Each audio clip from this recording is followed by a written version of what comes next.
Hey YouTubers, this is the Gold Standard 0924 coming at you with another video for you guys today.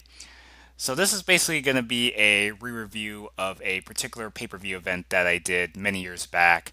This was back when I used to conduct videos by using a web camera, but in recent years I've changed the format of this channel to provide content by making videos under an audio commentary format.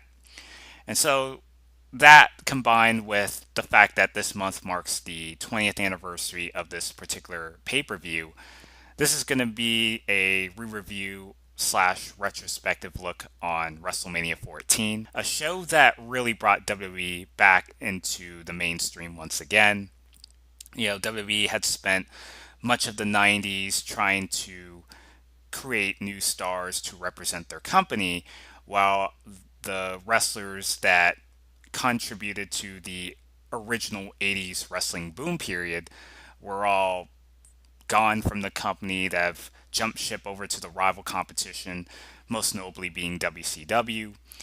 Guys like Hulk Hogan, Macho Man Randy Savage, Ted DiBiase, and then later on we got Diesel and Razor Ramon, who you may know as Kevin Nash, Scott Hall, respectively.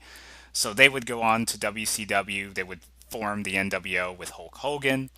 That storyline turn angle would be the turning point for WCW in winning the ratings war against the WWE. WCW had Monday Nitro, WWE had Monday Night Raw. This was during the midst of the 90s wrestling boom period. And, WWE had spent most of the mid 90s really trying to get their act together and continuing to make some new stars to replace some of the bigger stars that have left the company. And WrestleMania 14 proved to be a game changer for the company overall. I really loved the introduction as far as the video package leading into the beginning of WrestleMania 14. You could definitely find it on YouTube. It definitely speaks for itself, but you have the narration, the narrator provided by the late Jim Fagan, who some folks may recognize that voice. He was responsible for providing voiceover for the NBA on NBC.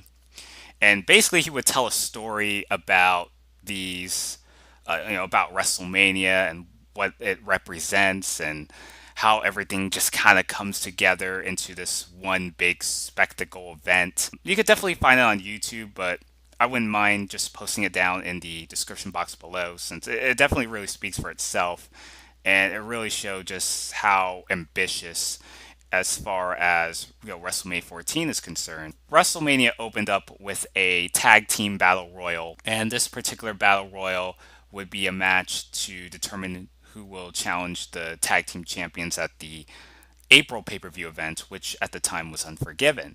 Now, the tag team battle royal consisted of guys like, the Los Boricuas. Now, this was a faction at the time, but they were divided into like two tag teams to kind of fill up the battle royal. You had the Truth Commission, the Nation of Domination, which was another faction around this time, and they were also divided into two tag teams with Mark Henry and D'Lo Brown, and on the other opposing side with Farouk and Kama Mustafa, who a lot of people may know him best as the Godfather. You also had the Headbangers, Too Much, which is basically, Scotty Too Hottie, Grandmaster Sexay, who would go on to have more success with Too Cool. Disciples of Apocalypse, the Godwins, Bradshaw and Chains. I think Chains was still in the Disciples of Apocalypse, but for some reason they had him paired up with Bradshaw for some reason. Steve Blackman and Flash Funk, who a lot of folks remember in ECW as Too Cold Scorpio. And they were also doing an NWA invasion during this time, which I don't remember very well. But there were a couple of NWA Illuminis taking part in this battle royal. You have the Quebecers, the Rock and Roll Express, the newer incarnation of the Midnight Express, which was Bob Holly and Bart Gunn. I think that was pretty much all the contestants that were involved. Oh, also the Legion of Doom. LOD returned after a couple weeks after losing a series of matches. But they do happen to come back repackaged with a new entrance theme, a new in-ring attire, in addition to a new valet with Sunny. And so the LOD would go on to win the tag team battle royal match to become the number one contenders to challenge the winners of the New Age Outlaws versus Cactus Jack and Chainsaw Charlie match. So as far as LOD 2000 is concerned, it was definitely one of those. It's really hard to kind of define what LOD 2000 represented. But, they were coming back really hot for a while. They had Sunny in their corner. But the experiment, in hindsight, ended up backfiring. Animal and Hawk would feud with the Disciples of Apocalypse.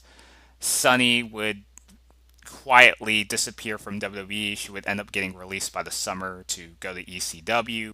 They do, however, befriend a new wrestler with Darren Drozdov, who a lot of people know him simply as Droz. They were doing this storyline where Hawk was undergoing was having his alcohol issues, and there was like this moment on Raw where Hawk was standing on a Titron and he fell off the Titron while he was drunk, and just some really disturbing moments during that period. So they were basically kind of winding down in terms of their popularity. It was definitely a very forgettable iteration of LOD.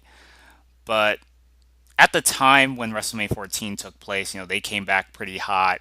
They won that tag team battle royal. But after that, they just kind of went through a massive downward spiral afterwards. Then we have is the light heavyweight championship belt being up for grabs. Taka Michinoku going in as champion, defending the belt against Aguila. That is actually S.A. Rios. But this was actually a really fun match. I mean, it wasn't given a whole lot of time. There was just some really cool high spots, especially with Taka doing this somersault plancha. And, Aguila had his fair share of spots as well. So this was basically a fast-paced match with some high-flying acrobatics. Something to expect, especially for the light heavyweight division. Now, I don't necessarily remember a whole lot about the light heavyweight division during this first half of the Attitude Era. Because, I know during this time, WWE was trying to capitalize on what WCW was doing best in that department, was the Cruiserweight division. Bringing in an influx of all these international talents from all across the globe. Guys like Rey Mysterio, Eddie Guerrero, Chris Jericho, Ultimo Dragon, Juventud Guerrera. The list goes on and on and on.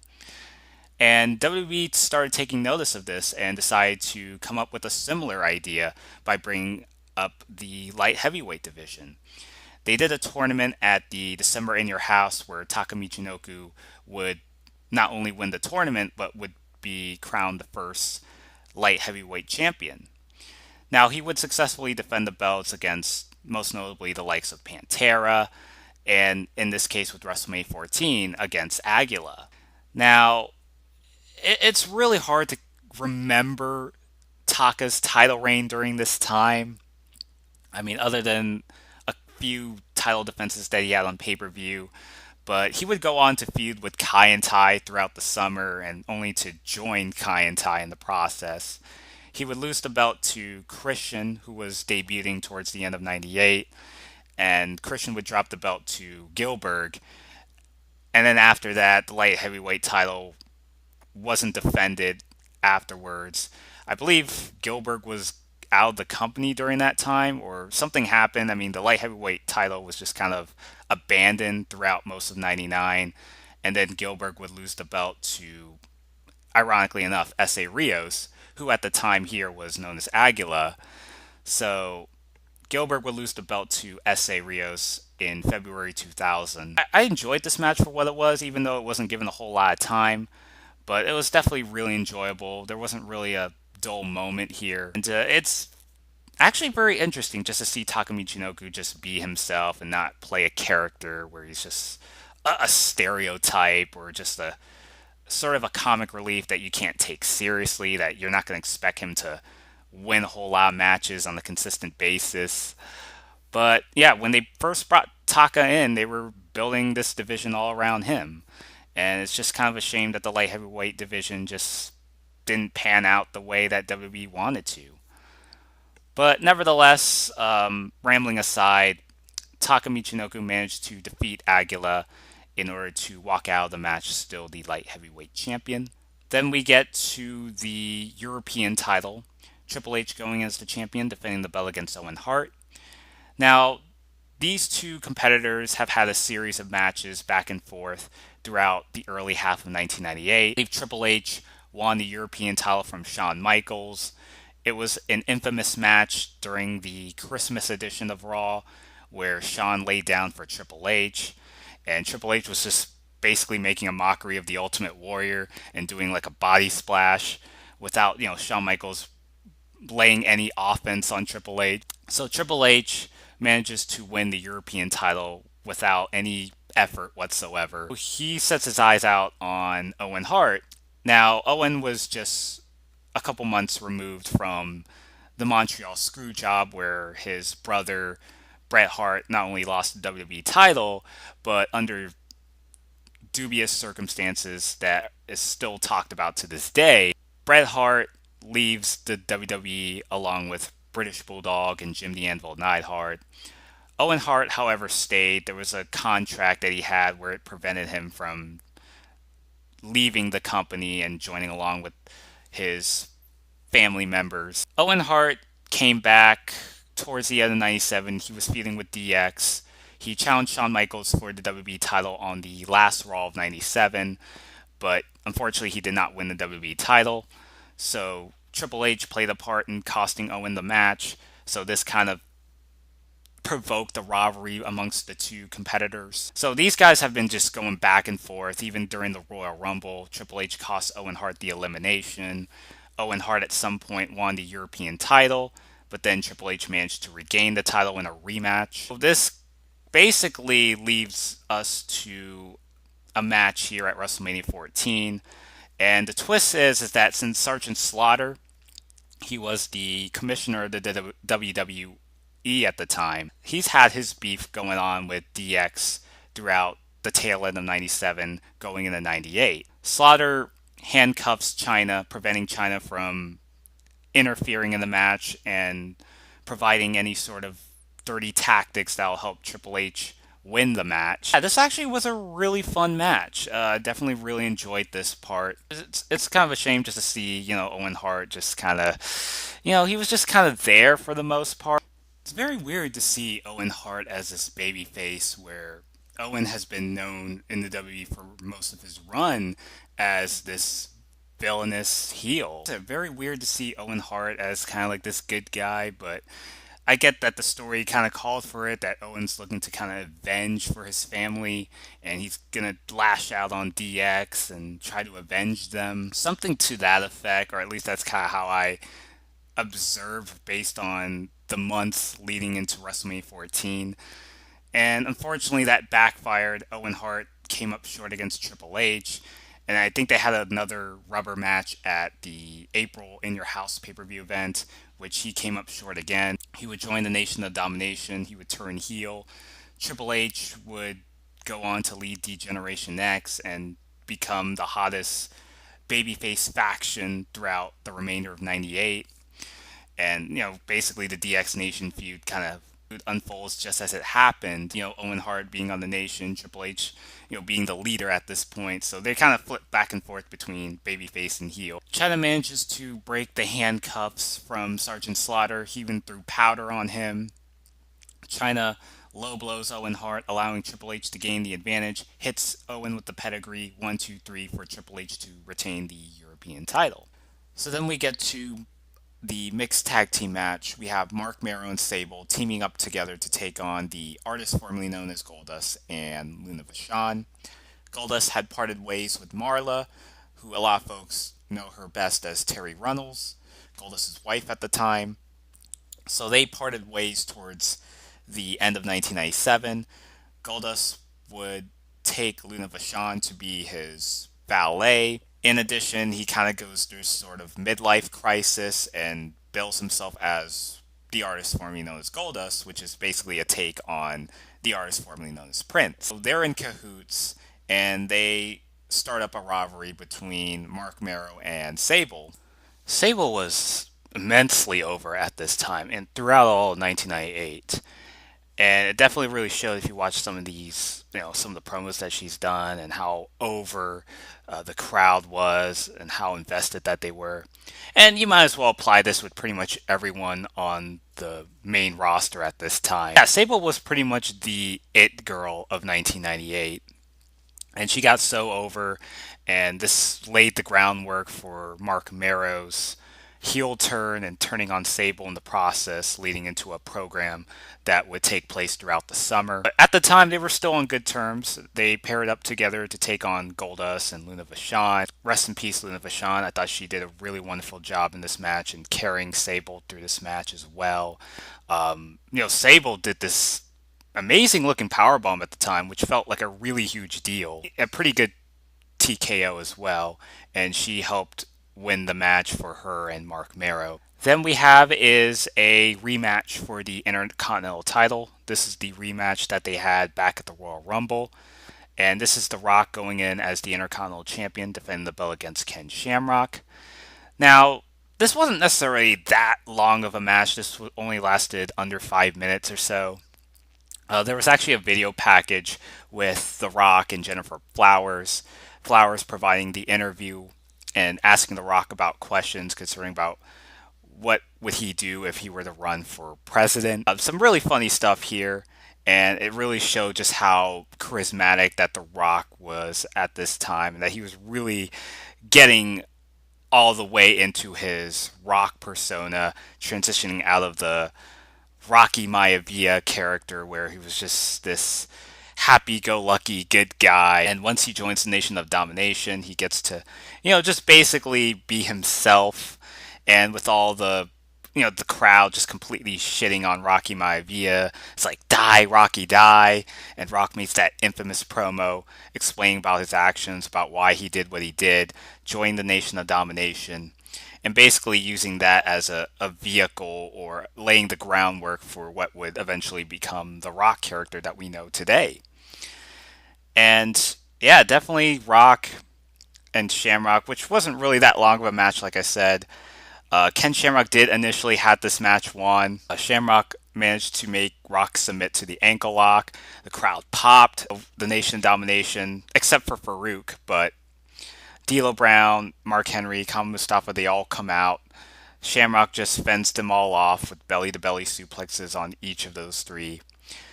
Shamrock continued to apply the ankle lock on The Rock. Farouk manages to come out looking to make the save, but Farouk just backs out at the last moment. He just watches The Rock suffer while being locked in with the ankle lock.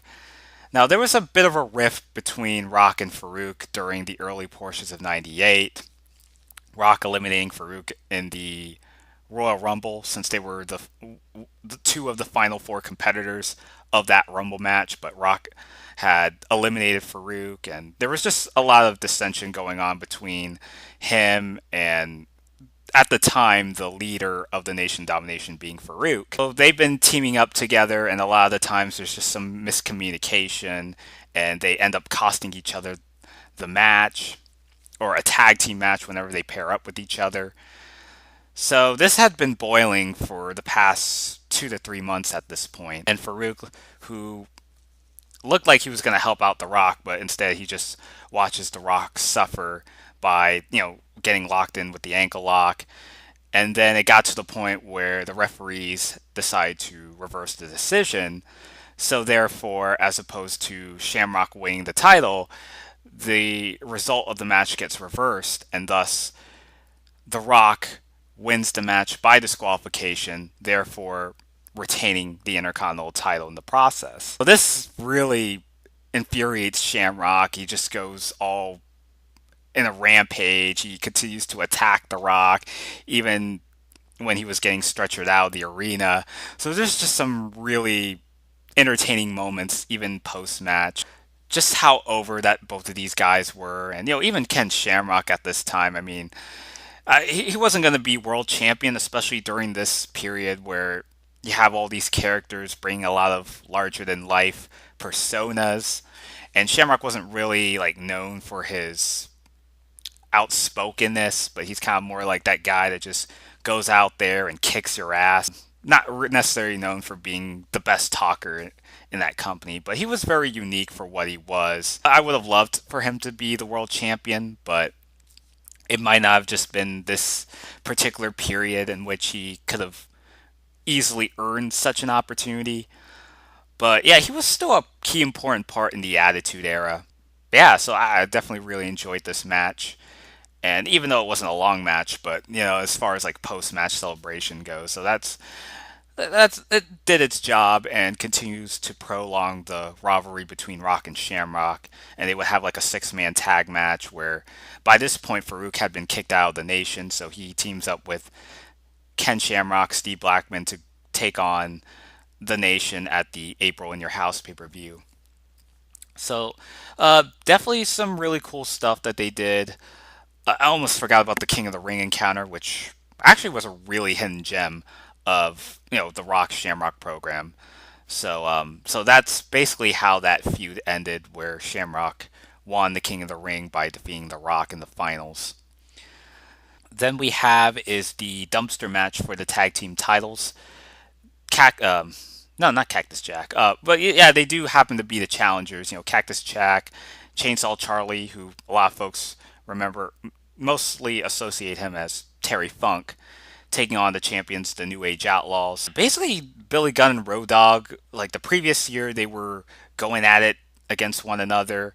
And then I believe Billy Gunn was being managed by the Honky Tonk Man, but Billy Gunn turns on the Honky Tonk Man, sides with Road Dogg, and they would become the New Age Outlaws. So they would eventually win the tag team titles, and over time they would just become like the hottest tag team around. Going to early 1998, there was a moment on Monday Night Raw where the Outlaws pushed Cactus Jack and Terry Funk and just knocked them off the stage. And you had like nearly the entire WWE roster just coming out there and paramedics coming out there to check on Cactus Jack and Terry Funk as well. It was just felt so surreal, and it just, for me, watching that as a viewer, it gives me that sort of belief that these guys were legitimately hurt. And they were basically telling a really effective story, just how sympathetic for Cactus Jack and Terry Funk just to really suffer all through that carnage, and the Outlaws just coming off as these unlikable tag team that you just want to see them get their asses kicked, get to see them being put in their place. So we get to this dumpster match, and it's basically the main objective is to put the two wrestlers inside the dumpster and seal the lid shut. So basically simple as that, but it's no disqualification, no pinfalls, submissions, no countouts. Basically anything goes. And this was just a really good back and forth match. And Cactus Jack and Chainsaw Charlie would go over the New Age Outlaws to become the new tag team champions. Now, they would not hold the belt for very long.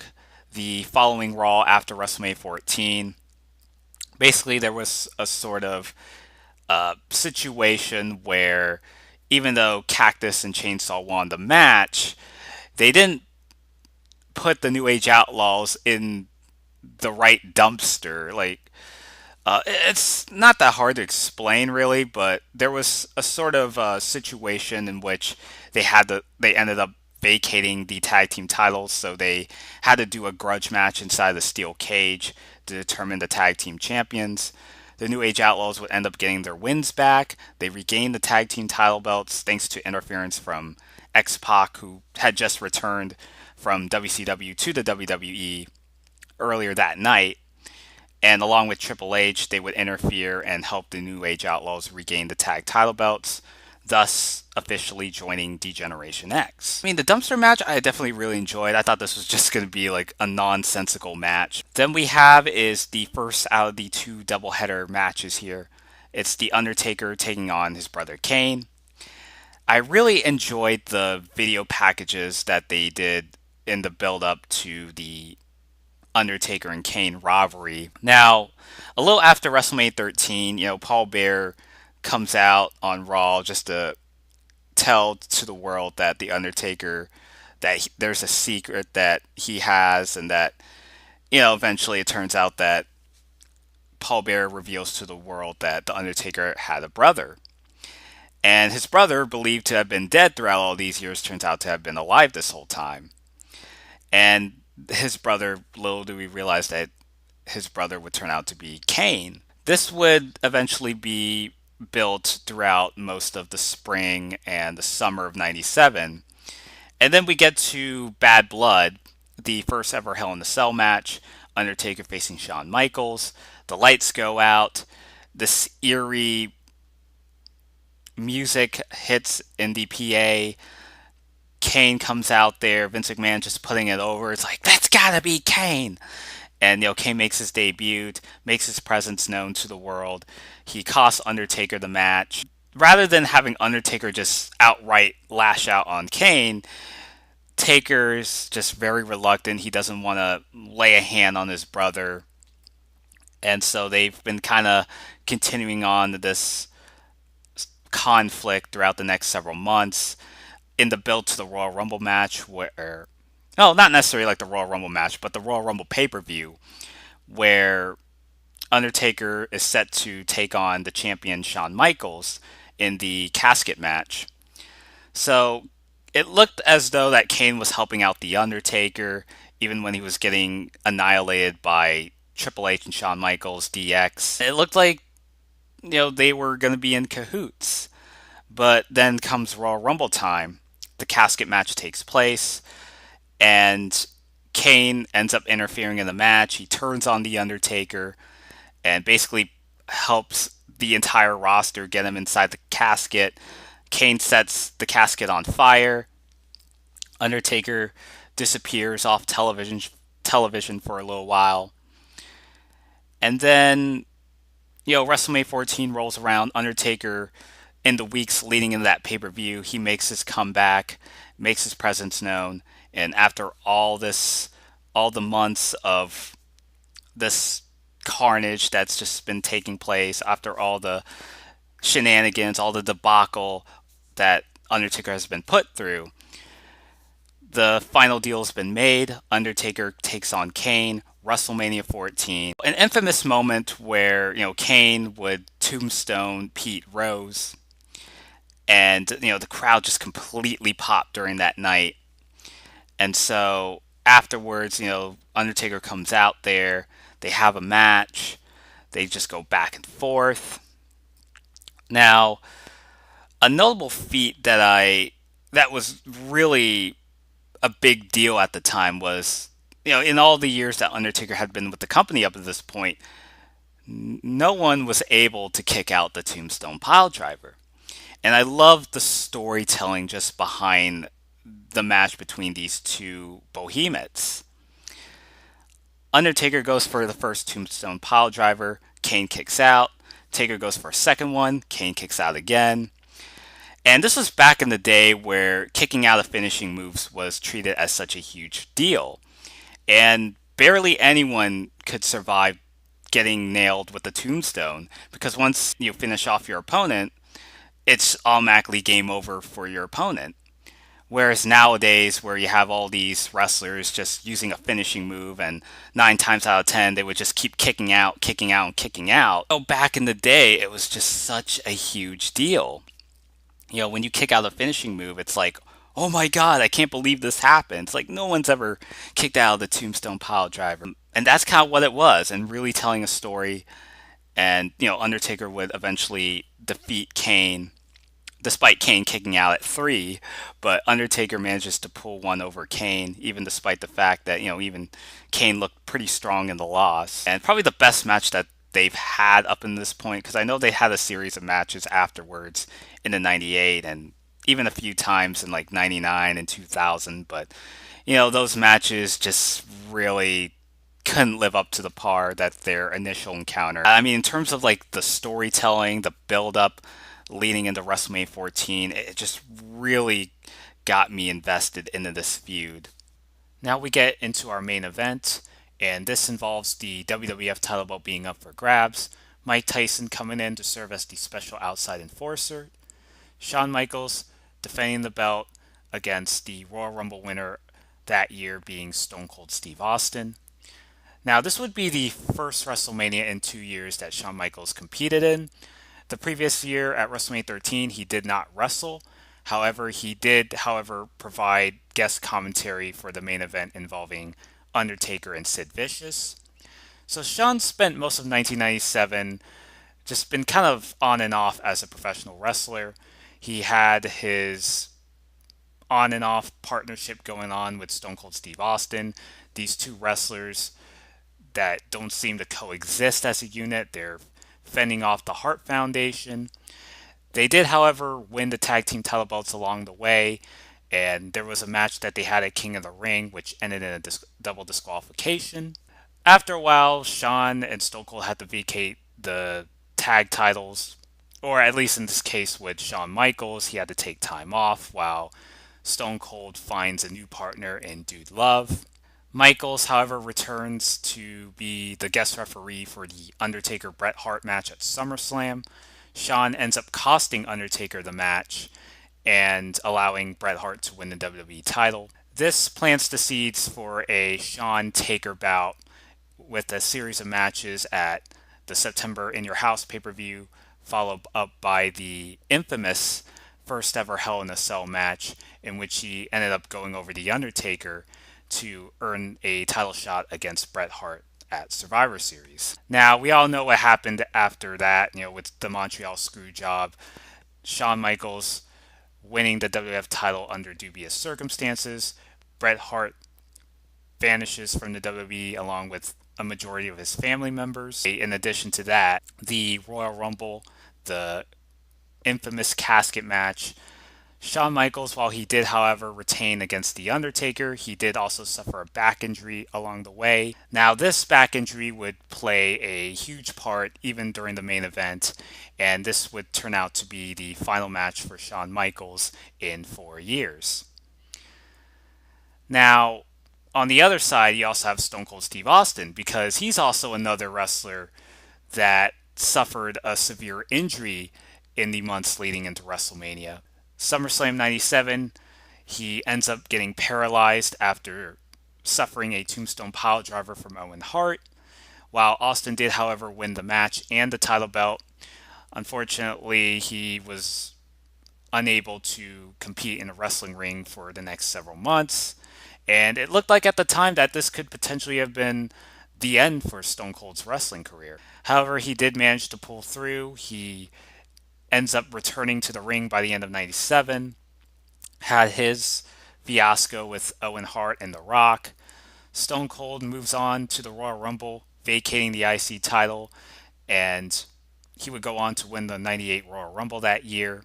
So this earns him a title opportunity to take on Shawn Michaels at WrestleMania 14. And I gotta say, this was actually surprisingly a really good match. Not necessarily at their full potential. I mean, you could really tell just how injured prone that these two wrestlers were going into this event, especially with Shawn Michaels, and he's still trying to recuperate from his back pains, and you could really tell that he was constantly limping, and they just aren't completely at their 100% A game. However, the story made up for it. Mike Tyson, who comes along in the mix, came in early 98, had this infamous confrontation with Stone Cold Steve Austin with all these security officers, making sure to keep those two restrained from one another. Now, bringing in Mike was such a huge deal at this time because this was just months after the infamous boxing fight that he had with Evander Holyfield, the infamous match where he ended up biting his ear. Just a whole lot of controversy that was going on throughout the later half of 1997. He lost his boxing license for a little while, but he did, however, regained it later in the year. So bringing in a controversial figure like Mike Tyson was going to be a make or break moment. This would turn out to be a positive move for the WWE. The coverage that they needed to get viewers and even casual viewers that weren't necessarily WWF fans all the way, but this gave them the exposure that they need to get people tune in, especially when it came to the grandest stage of them all.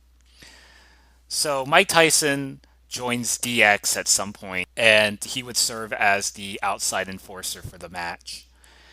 Now, they did have Mike Tyson coming out to basically the same artists that were responsible for singing, the Degeneration X music, the Chris Warren band. Now, this would be sort of a prototype to what would end up becoming X-Pac's entrance theme. And when I first heard this particular version of that theme, I was like, wait, man, I heard this somewhere. And, little did I realize that this would be the original version of what would turn out to be X-Pac's entrance music. I thought that was actually pretty, like I said, pretty interesting to know that there was actually another version of Mike Tyson who had his own individual DX theme. He would serve as the outside enforcer here. At some point, he bars Triple H and China from ringside, and thus letting Shawn and Stone Cold manage to have a match without any outside interference whatsoever. He does some things here and there. He locks in the figure four, trying to work on the leg of Stone Cold.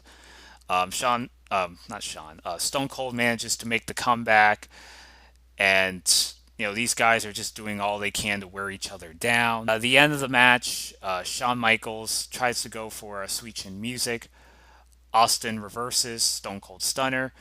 Mike Tyson makes that infamous 3 count, this fast 3 count, allowing Stone Cold to become the WWF champion for the first time.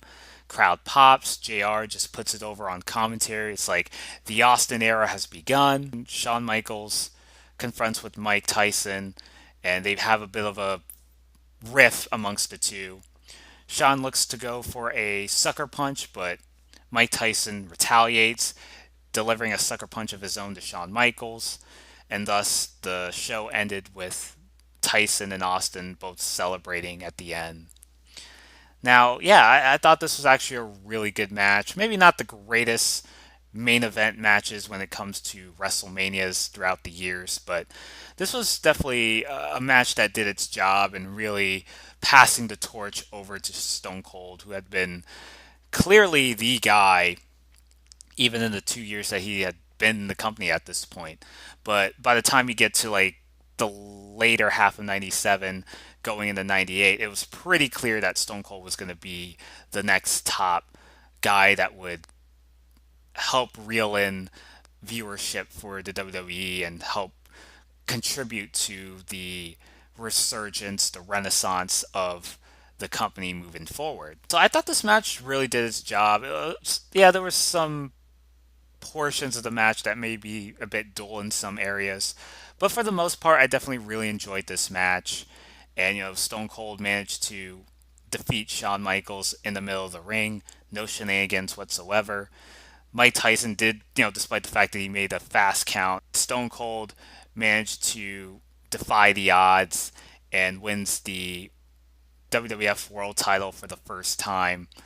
And it wasn't long after that Stone Cold would move on to have his program with Mr. McMahon, and that feud alone really helped WWE defeat WCW in the ratings after 84 weeks. So WWE would go on to regain its popularity for the next few years. So this is basically my review for WrestleMania 14.